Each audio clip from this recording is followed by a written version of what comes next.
In this video, you're going to find out why ritual monsters are bad and how I would fix them.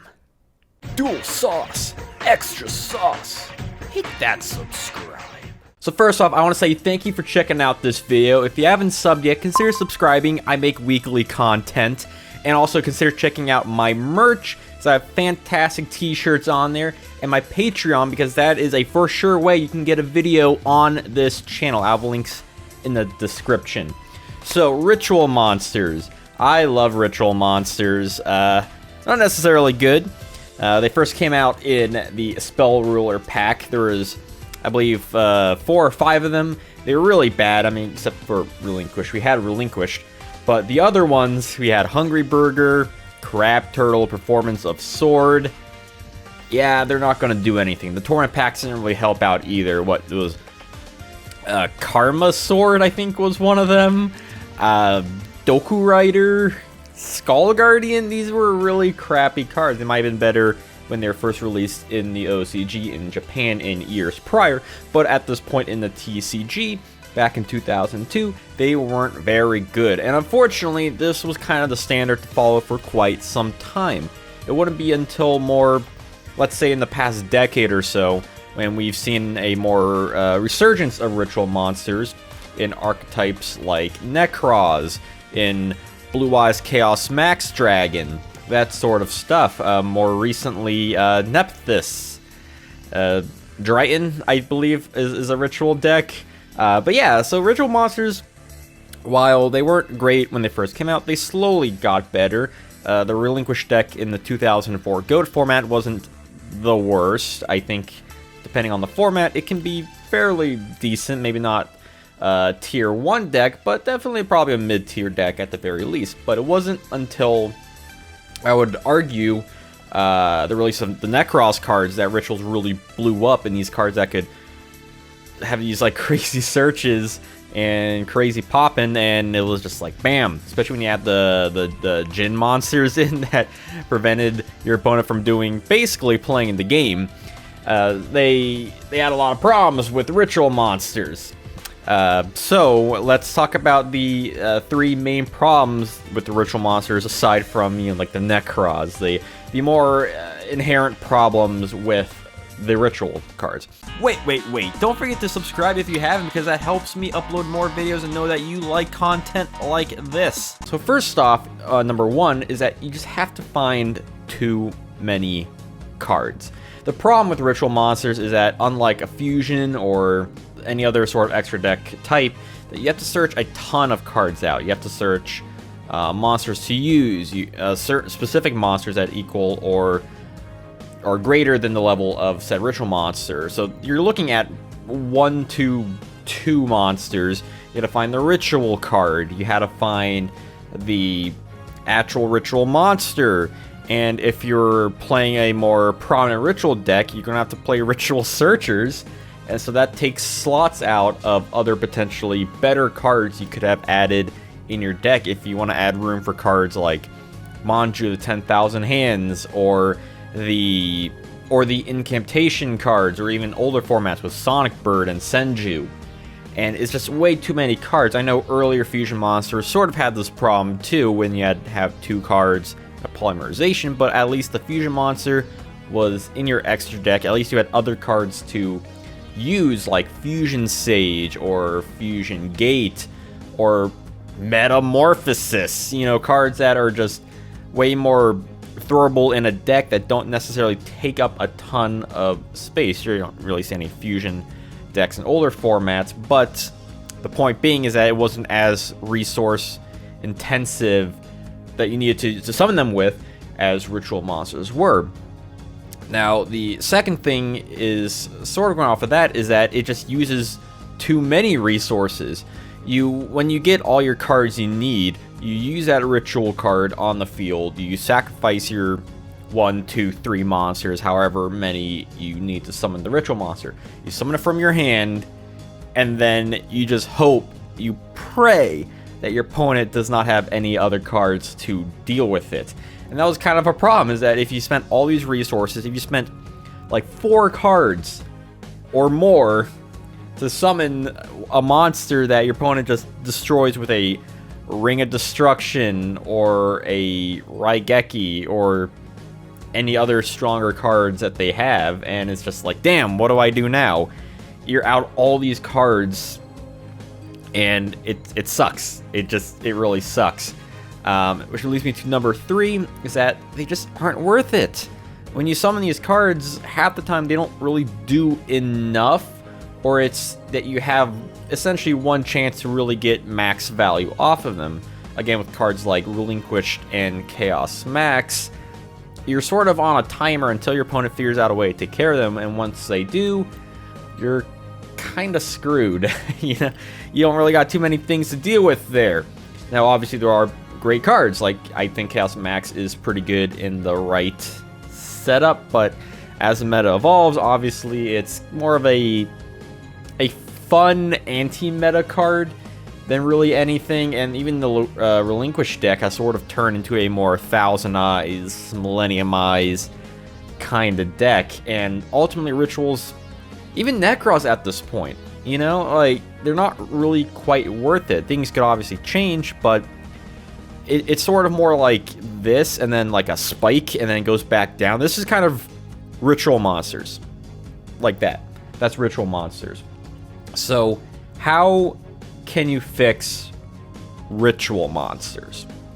Well, I got 3 ideas. 1, incorporate, and these are more of like a hindsight thing than like they need to change this right now because you have to change a lot of things, but, you know, just bear with me. Also, if you're still watching this, consider dropping a like so I know you like videos like this, just saying. So Ritual cards, I would think would be fantastic to have introduced in the game early on. And you may be thinking, wait, what the hell are you talking about? Well, I'm talking about Ritual cards, not Ritual spell cards. See, there's a difference. In older games, I believe games like the Sacred Cards and Rechef of Destruction, they introduced these Ritual cards. They were cards that were in your main deck. They were blue cards, so much like Ritual monsters were, except they weren't classified as spell cards. It was a new kind of back row card, which is actually something I'm surprised Konami hasn't introduced yet, aside from the weird pendulum cards, which are still technically spell cards in that zone. I'm kind of surprised they haven't introduced a third back row card type. And Ritual cards was kind of like this when they were first had in the video games. It was a way to special summon from your deck certain vanilla monsters. We had ones for cards like Gate Guardian, for cards like Serpent Night Dragon and Sengenjin.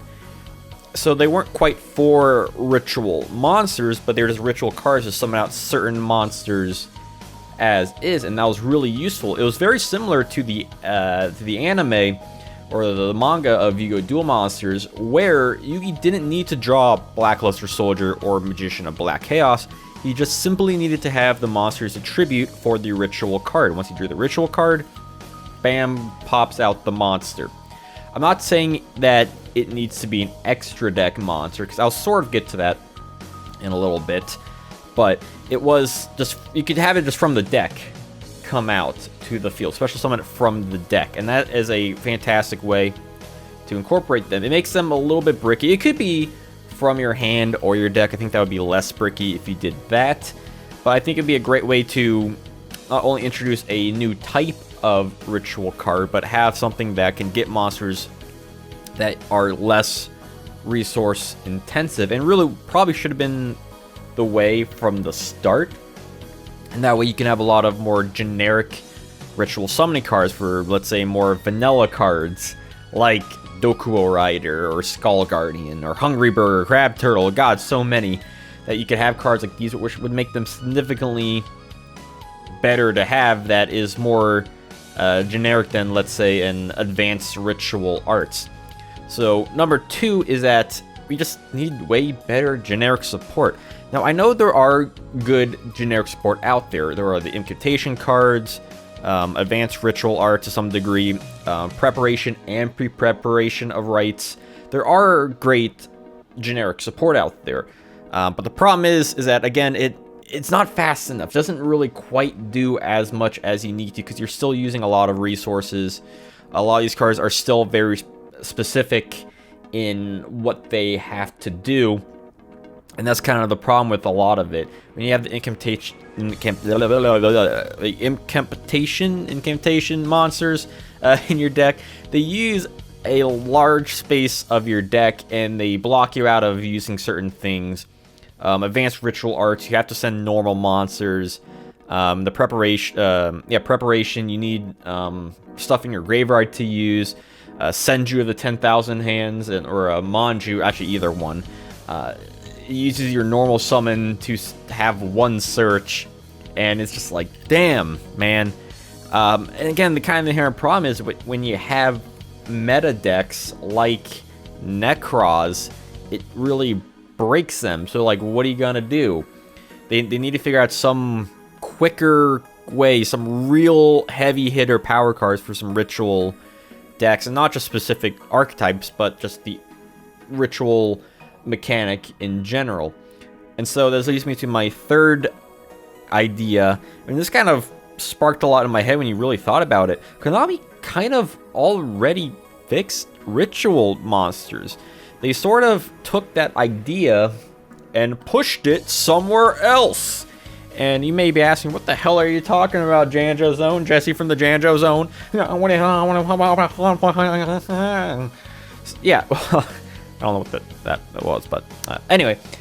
So yeah, they sort of actually changed them. If you consider how synchro monsters work, yeah, synchro monsters. I was mentioning earlier how they sort of did something with the extra deck, which is why I would like to keep ritual cards in the main deck. But synchro monsters kind of took that idea, where instead of a ritual spell card, you needed a tuner monster, and you still needed usually around 2 monsters to summon into said synchro monster. Usually 2 or more. Usually not 1. I don't think there's a single 1 unless you count like Starlight Road technically. But generally, you know, ritual cards tend to be 2 monsters.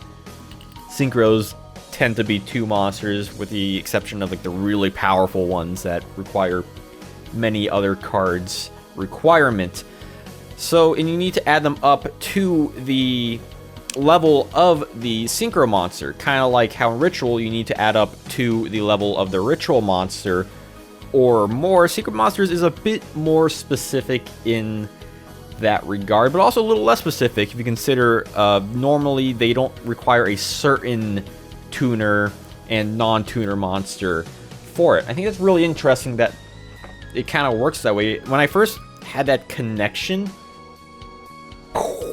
you know, it blew my mind. I was like, wait a minute. I'm not the biggest fan of synchro monsters. I think the mechanic is kind of weird, but the monsters themselves are really powerful. I really appreciate that. Plus the white art, or the card border, is really cool. But once I kind of had that connection, I was like, wait a minute. These are basically just extra deck synchro monsters. And I was like, holy crap. That's, you consider it that way, that's kind of crazy. I don't know if Konami had that in mind, that it was a similar mechanic to rituals, but maybe they did. I don't know. It's possible. It's a speculation, but it really makes you think of that was sort of a way to fix ritual monsters, is just to create something that's like that, but a bit better. Unless you count Level Eater, because I hate that card. That card can just never be brought off the ban list as far as I'm concerned. And that card needs to be eroded like once per turn. Like, come on. So yeah, those are why ritual monsters are bad and how to fix them.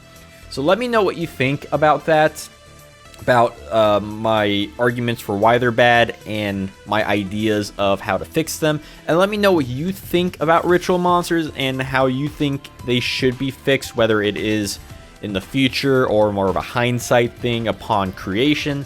Definitely let me know in the comments below, or on my Discord, which I'll have linked, or on my Twitter at the Janjo Zone, so I can talk to you all and, you know, just have a lot of fun.